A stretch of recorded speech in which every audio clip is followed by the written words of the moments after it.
Here in Washington, laws are written, but on the ground is where impact is felt. Hi, I'm Matt Saintsing, and welcome to the DAV podcast. We're here to bridge the gap between the halls of Congress and the veterans they serve. From major healthcare reform to the benefits you've earned through your service, we break down the bills, the votes, and the voices that matter to you and your family. Now let's get to work. The president signed 3 new laws affecting veterans recently, and we'll get into those in a second. But first, I want to introduce the team behind the mic. These are DAV veteran advocates fighting the good fight in Washington every single day. First up is John Retzer, our new National Legislative Director, and Naomi Mathis, who was also recently promoted to Deputy National Legislative Director. Thank you both. Thank you for having us. Thank you for having us here. John, let's start with you. You've been with DAV since 2003, which I don't want to make you feel old, but that's the year I enlisted in the Army. You started as a service officer trainee, moving through the ranks here. How does that frontline VA benefits experience working directly with veterans change the way you approach meeting with a senator or member of Congress? No, Matt, thank you for that question. And, my experience as a national service officer is the root and foundation of everything that I have been able to do on Capitol Hill here. And, when we look at that frontline experience, it's really the foundation of everything that I do. I am a disabled veteran myself, and I have been through the VA process and really experienced the challenges and the complexity of VA claims process. So as I have been granted and I have been denied, and I even went through an appeals process. So I've gone through this full scope of that experience on what our veterans are dealing with, the challenges. So as I walk in, the same roads that they have, thousands of veterans have done this year after year after year. So as I sit down with senators and representatives, I'm not talking just about policy and theory. I'm able to explain to them about my experience, other veterans' experiences, even as an advocate who filed claims and appeals for them. I'm able to bring that perspective of the real life experience on how their life, when we look at navigating the complex VA system, really affects them. So I think that lived in help experience really cuts through that noise and allows us to focus on actual work for veterans on the ground. A great point. It's not just professional, it is personal, as you say, not only as veterans, but as folks who have helped veterans for years and years.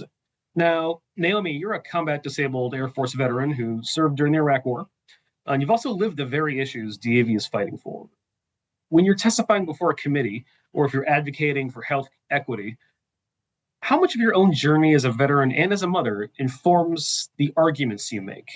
Similar to what John said, as issues come up and as I speak to Capitol Hill, as I speak to anyone really, there's no way to separate who I am as a mother and what I went through as a veteran. There's no way to really separate the two. And so testifying before the Senate, when they ask me a question, I can come to them with that experience from that perspective as that combat mom that went through all of those things. And it's so hard to take that person out of the battlefield. And I think people don't really understand this is the lens that we see everything through. This is the lens that we see policy.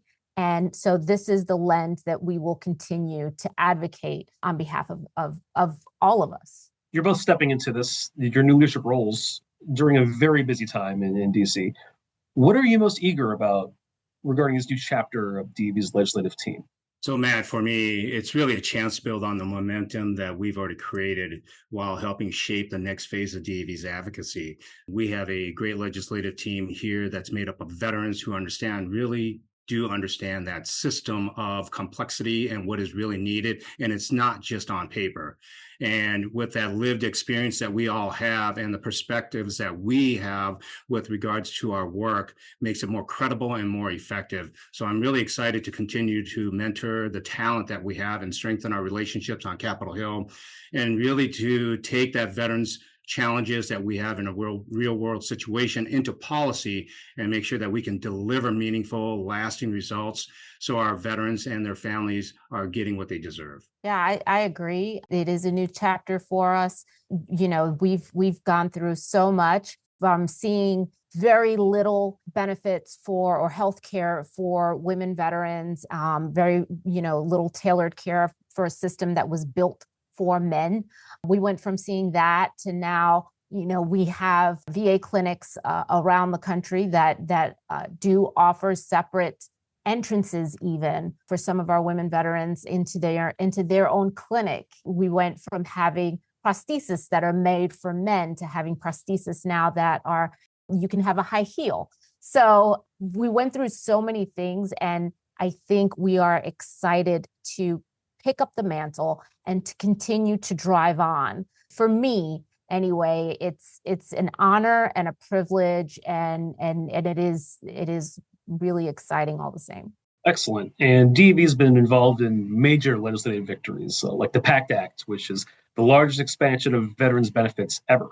But we talked a little bit more about the personal side here, and it's hard to separate the professional and personal side of this job. It's more than just a job, really. But when a bill finally passes law, what's that moment like for you personally, knowing the direct impact it's going to have on the veterans and families we serve? Yeah, Matt, I mean, that feeling it's incredible. It's incredibly meaningful because when you have a bill, let's take the Honoring Our PACT Act of 2022, when it becomes law as it is now, it directly connects veterans and their families to the healthcare and benefits they've earned, which is really central to DAV's policies and our priorities as we continue to address one of our critical policy goals, and that's strengthening the presumptive policy for toxic exposed veterans. At the same time, I want to underscore another access benefit that is part of this equation is when you have laws that are enacted in like Compact Act, which are really critical to eliminate the gaps of veterans' mental health and suicide prevention, to allow a veteran who's not even enrolled in the system or enrolled in the VA healthcare system to be able to go when they're in a acute crisis to receive the care that they need to prevent suicide. It's so meaningful, and it's very rewarding for us to see that. And the great thing is this is together when we look at these legislation that are passed into law, all of these laws come into play. They're definitely victories for us that we can show how policy move beyond paperwork and do make that real world impact. And they're saving lives, they're strengthening families, increasing the economics and employment and opportunities. So there's really the ultimate thing is all of that is ensuring veterans get the support that they really need and that when it matters.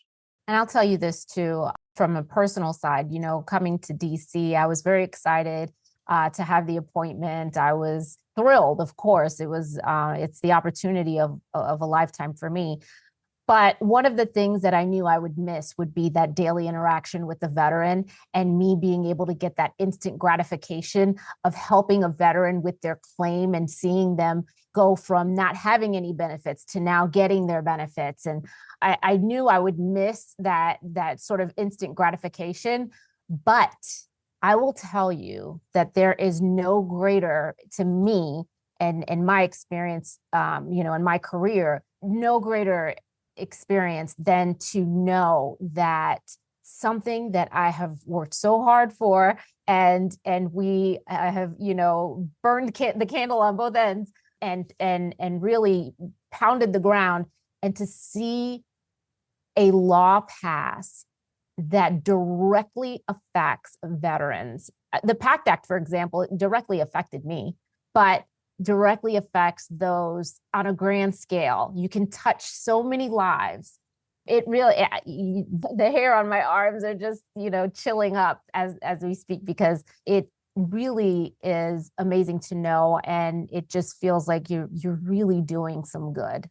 Well, speaking of doing some good, as I said before, we have some new laws that focus on veterans. So, John, what can you tell us about HR 224, the Disabled Veterans Housing Support Act? What it does is it ensures that VA service-connected disability compensation is not counted as income when determining eligibility for HUD housing programs. And really what it does is the bill is removing these unintended barriers. That's really creating issues, and it's preventing disabled veterans from qualifying for housing assistance. And it's simply because they receive benefits they've earned from VA. Yeah, so its intent is to really improve that access to stable housing for disabled veterans and making sure it's in line with housing policies with the purpose of addressing VA disability compensation as not income. So when we think about all of this for veterans, who've struggled with housing, many of us know how quickly life can really become unstable when you're dealing with disability and waiting for your benefits. So this change means that, the options and fewer roadblocks. That's awesome. Naomi, HR 1823 essentially mandates that the Government Accountability Office keep a much closer eye on how the VA handles its money after seeing some really big budget shortfalls in recent years. From DAV's perspective, why is this level of oversight necessary to make sure veterans don't wake up one day and find their healthcare benefits at risk? Well, I mean, healthcare is not an optional program. It's mandatory. These benefits are this is something that was earned, and we want to make sure that what is meant for the veterans, that they get it on the ground. And transparency restores trust for veterans and for Congress. So having oversight to make sure veterans are not treated as just a line item is extremely important. It's important to not just the system, but it is important to make sure that the veterans are getting what they truly have earned through their military service and through their injuries and illnesses. John, for years we've heard from veterans who have felt locked into a career path through VA's Veteran Readiness and Employment program, which formerly known amongst veterans as vocational rehab or just voc rehab, that no longer fit their physical realities. So how does HR 4446 change the game for veterans whose service-connected disability has evolved since they first started their training? Man, thank you for that question. I think it's really important that we have this discussion because one of the things that we see in the current landscape is people need to have an understanding when a veteran is service connected for disabilities and injuries. Those disabilities and injuries over time change. And with that change, many times it's becoming worse. So I myself have experienced that and continue to experience that. And as I have seen that in veterans, we try to help them navigate the Veterans Readiness Employment program. It's a training program that is made, to help and assist veterans being able to get into the workforce. When you look at HR 4446, the Fast Vets Act, what it's really trying to do is give VA a clear authority to update the Veterans Readiness Employment side by making plans where a veteran like myself, as I had gone through my history, when I was in one course, it didn't work. Then they wanted to replan and re-strategize the next avenue with how it was going to work with my service-connected disabilities as it had changed. And so they were changing that career path or in the goals. So the initial goal was no longer realistic. So this bill will continue to ensure veterans are not locked into a training path that really no longer fits us physically or mentally or in employment realities. It may not be feasible. So they're looking for a feasible path. So we are still going to, work with the Veterans Readiness Employment Program. It allows them to extend us the opportunities to move into a plan and give us more time. So that flexibility really is individualized and it really evolves with the veteran's needs. Naomi, you understand better than anyone that a veteran's journey isn't always a straight line. If a veteran realizes halfway through a program that their chosen career field isn't the right fit for them, how does this law empower them to raise their hand and say, hey, I need another plan without losing my benefits? So, first of all, as John laid out, it is extremely important for a veteran to be able to be successful in these programs.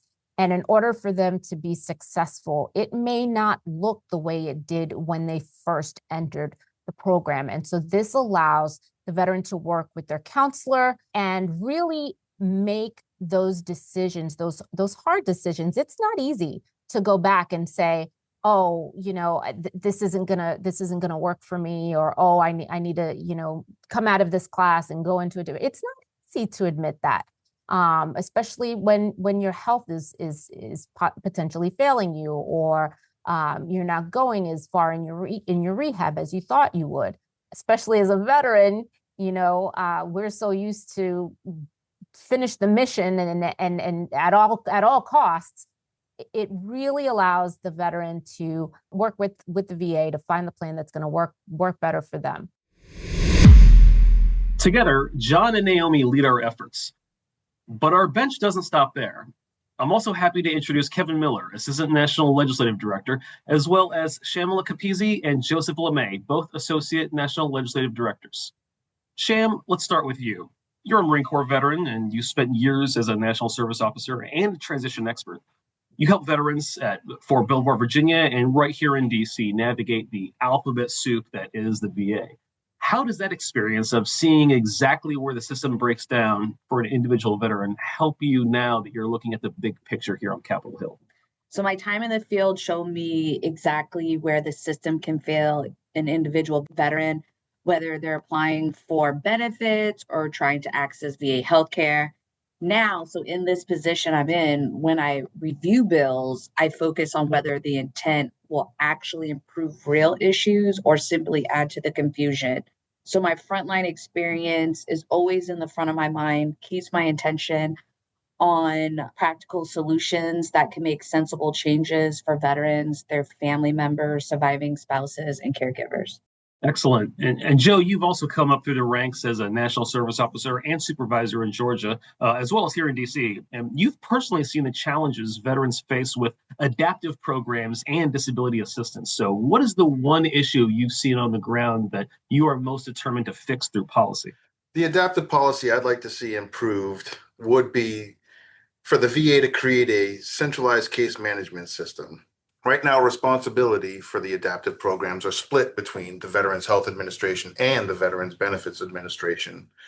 So whether a veteran needs a home adaptation, an adapted automobile, or equipment to take part in a sport, they have to navigate two different systems with two different rules.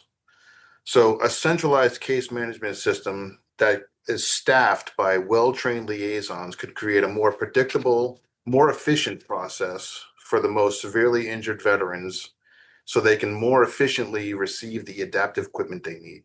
Thanks, Joe. And the newest member of the legislative team is Kevin Miller. Kevin recently moved from the DAV communications team to the legislative staff. Kevin, every advocate has a light bulb moment when they realized they wanted to fight for veterans on Capitol Hill. What was yours? So my light bulb moment was just a little bit over a decade ago. I was a researcher for one of my old supervisors who was serving on a commission. It was called the VA Commission on Care, which dealt with the future of VA healthcare. And another commissioner that served with him was DAV's former executive director here at Washington headquarters, Dave Gorman. So that was actually my first experience of working with DAV and getting involved in veteran policy and VA healthcare. And I saw how passionate Dave was and DAV was to defend our healthcare system. And so I actually became a member shortly after working with DAV and continued on my career working for veterans and, moved from California out to DC a few years ago and been with DAV for about 3.5 years now. Well, you guys are all dedicated, not only lobbyists, but advocates as well. But before we go here, I want to talk to our listeners a little bit about your policy focus and where you'll be looking at on Capitol Hill. So let's start with Shamala. I'm excited to advocate on the Hill to promote our newest critical policy goal, making the claims and appeal process work better for veterans. But my portfolio also covers toxic exposure, both benefits and healthcare, including rural care access and veteran employment. Joe? Thanks, Matt. So my portfolio is also on the benefit side of policy, but a lot of the areas focus on special populations and life events, which include but aren't limited to survivor benefits, the home loan guarantee program, and justice-involved veterans. So legislation in these areas usually extend beyond the VA's direct authority, but can still shape how these VA programs work and function. So I'm always looking to ensure that legislation in these areas focus on improving the lives of veterans and their families. Excellent. And Kevin, lastly but not leastly. Yeah, like I mentioned earlier with my light bulb moment, I was a healthcare researcher before, so my portfolio is going to involve a lot that deals with a VA healthcare system. So everything from long-term healthcare, in war-related injuries, traumatic brain injury, post-traumatic stress disorder, issues revolving around homelessness and housing, and a lot more. So anything that deals with the VHA system, I'll have a little bit of a touch point on. Awesome. And that's our team. John, Naomi, Kevin, Shamala, Joe. These are the voices standing watch for you on Capitol Hill. And as we've seen today with the passage of 3 recent laws, your voice and your service are never forgotten in the halls of power as long as DAV's in the room. Remember, legislation isn't just about paper and ink. It's about keeping our promise to America's veterans. Make sure to subscribe so you never miss a briefing, and visit DAV.org to see how you can get involved. I'm Matt Saintsing. The laws change, but the mission remains. Thank you.